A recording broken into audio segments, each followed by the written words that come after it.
হচ্ছে কদিন কদিন পরে মেলাটা শুরু হবে। এখন 4-5 দিন বাকি আছে। তো এখন আমরা যাচ্ছি মেলাটা দেখতে কতটা কি দোকানপাট বসেছে। তো চলুন দেখা যাক কতটা কি বসেছে, জানিও না এখনো দোকান বসেছে কিনা। এখন দেখছি, গিয়ে দেখি কটা দোকান বসেছে। আমরা মেলার প্রথম দিকেই আমরা মেলা দেখতে যাচ্ছি, তাহলে মেলা যখন শুরু হবে তখন কি করে যাবে বলতো।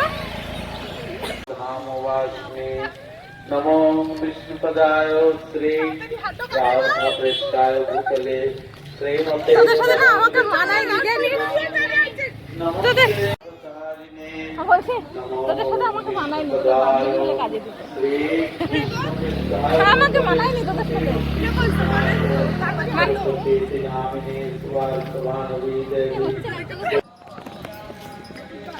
এদিকটায় দেখতে পাচ্ছেন আগে একটা বাগান ছিল, এখন দেখে কেউ বলবে যে এখানটায় বাগান ছিল, এখন খেলার মাঠ হয়ে গেছে। এই কিছুদিন আগে এক সপ্তাহ আগেও বাগান ছিল, এখন সব বাগান কেটে একবারে মাঠ করে ফেলেছে।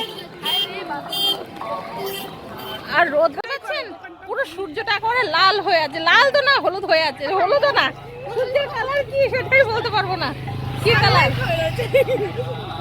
চোখে তাকানো যাচ্ছে না, চারিদিকে অন্ধকার লাগছে।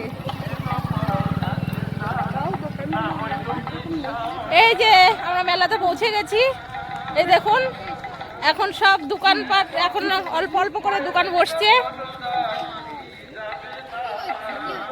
এই অল্প অল্প করে দোকান বসছে, একটা দুটো করে এখন বসছে, এখনো 3-4 দিন সময় আছে। এখন আগে থেকেই সব জায়গা বুকিং হয়ে যাচ্ছে।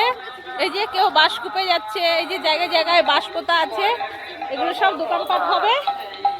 এখন যে ফাঁকা জায়গাগুলো আছে এইগুলো আর 2 দিন পর থেকে পুরো দোকান বসে যাবে।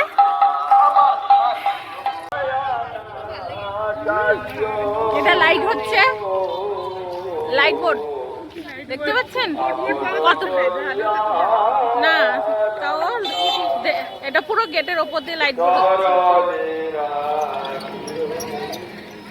এটা একটা গেট, এটা গড়িয়া মোড় হচ্ছে, এটা একটা গেট, সামনে আরেকটা গেট আছে।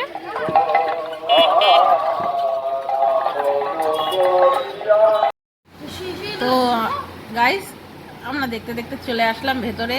তো এখন আমরা ভেতরে যাওয়ার জন্য আমরা প্রবেশ করছি। তো চলুন দেখা যাক ভেতরটায় আমি কতটা কি দেখাতে পারি, কারণ আমি নিজেও জানি না ভেতরে কেমন, বা আগেও ক্যামেরা করতে দেবে কি না, তো সেটা আমি নিজেও জানি না। যাই দেখি ভেতরে, যদি আমরা করতে পারি তাহলে সবটাই শেয়ার করব। তো চলো, এই যে আমি এখানে জুতোটাকে খুলে আমি ভেতরে ঢুকে গেলাম। তো এখানে দেখতেই পাচ্ছেন সব দোকানগুলো সাজানো হচ্ছে, কোনোটা বইয়ের দোকান, কোনোটা খাবারের দোকান, কিছু আবার খেলনার দোকান, সব পরপর ভেতরেও মন্দিরের ভেতরেও দোকানপাট লাগানো হচ্ছে। তো এখন দেখতে পাচ্ছি অনেক অনেক দূর থেকে অনেক অনেক লোকজন এসছে, লোকজন এখানে এসে ভেতরে হয়তো থাকার জায়গা টায়গা আছে, তো ভেতরেই মানুষ ঘর ভাড়া নিয়ে থাকছে।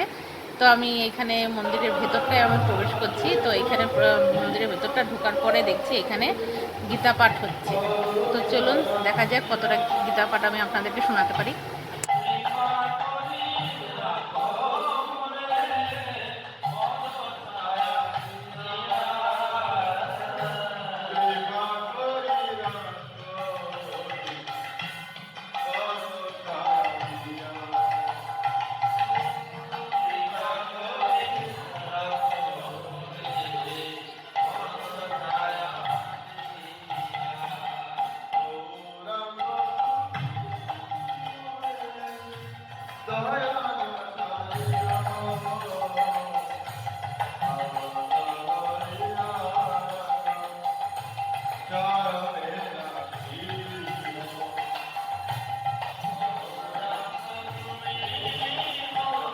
তারপর ওইখানে কিছুক্ষণ বসে থেকে কীর্তন শুনেই আমরা বাইরে বেরিয়ে গেলাম। বাইরে বেরিয়ে আপনাদেরকে আমি দেখানোর চেষ্টা করব যে কোন কারণে এই মন্দিরটা বানানো হয়েছে, সেই যে কারণটাই আমি আপনাদেরকে তুলে ধরার চেষ্টা করব, দেখানোর চেষ্টা করব।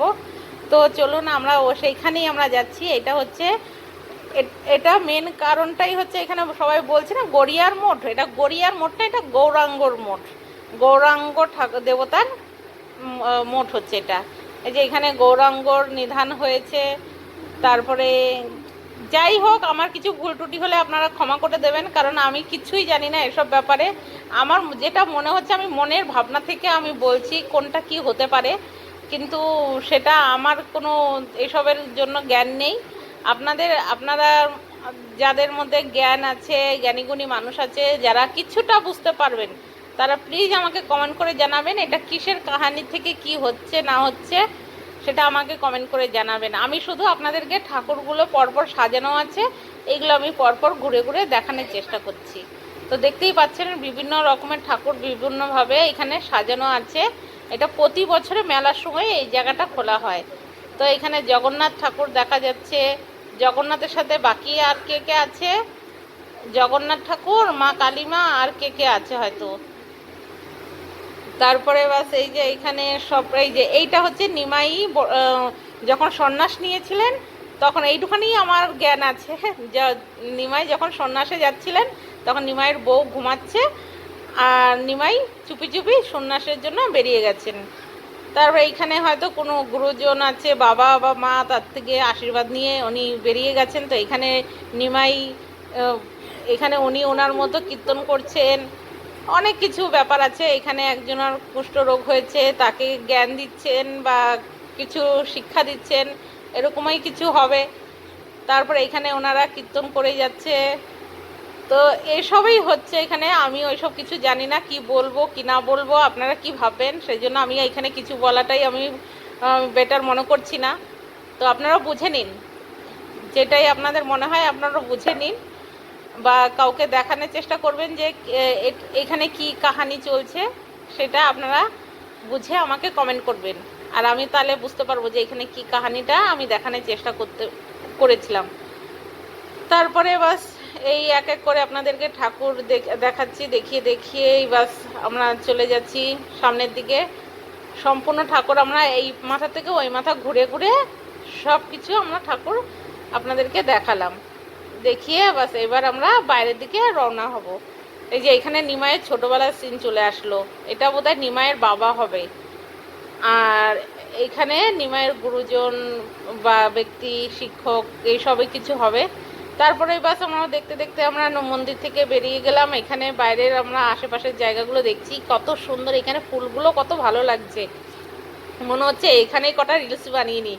কিন্তু কি করবো, এখানে মেলার জন্য এত লোকজন ঢুকে গেছে না, তার জন্য কিছুই করা হলো না। আমরা মন্দিরটাই শুধু ঘুরে ঘুরে দেখছি। তারপরে এখানে একটা মন্দিরের ভিতরে ঢুকলাম, কিন্তু কি করব, আমরা যেই সময়টায় গেছি সেই সময়টা ঠাকুর সব বিশ্রাম নিচ্ছে। তো সেই জন্য আমরা ঠাকুরের দর্শনটা আমি আপনাদেরকে করাতে পারলাম না। তো এই তো আমরা দেখতে দেখতে বাস আমরা ঠাকুরের দর্শন তো করতে পারলাম না। তো আমরা এই যে বাইরের দিকে আমরা বেরিয়ে আসলাম। তো এই যে এখানে এটা আমার মেয়ে, আমার ছেলে, আমার মেয়ের বন্ধুবান্ধব সবাই মিলে আমরা এসেছিলাম এখানে আপনাদেরকে মেলা শুরু দেখানোর জন্য। যখন মেলাটা বসে যাবে আমি চেষ্টা করব দিনের বেলায় এসে আপনাদেরকে পুরো মেলাটাই শেয়ার করব। তারপরে বাস আমরা এখান থেকে জুতো টুতো পরে আমরা বেরিয়ে যাচ্ছি বাইরেটায়। তো এই যে আমরা মেন রোডে চলে আসলাম। এখন আমরা যাচ্ছি বাড়ির দিকে, ঘরের দিকে আমরা রওনা দিচ্ছি। তো এই যে এইখানটায় এটা হচ্ছে ঘাটে যাওয়ার রাস্তা, আমরা যাচ্ছি উল্টো সাইডে। যতটা আমরা বাকিটা আর গেলাম না, কারণ দোকানপাট আর বসেনি বেশি, সেই জন্য আর আমরা আগের দিকে গেলাম না। তো আমরা এবার বাড়ির দিকে যাচ্ছি আর কি। এখানে বাস আমি ভিডিওটা শেষ করছি। তো আপনাদের যদি আমার ভিডিওটা ভালো লেগে থাকে তো প্লিজ একটা লাইক করবেন, শেয়ার করবেন, সাবস্ক্রাইবটা করে দেবেন। তো বাই, সবাই ভালো থাকবেন।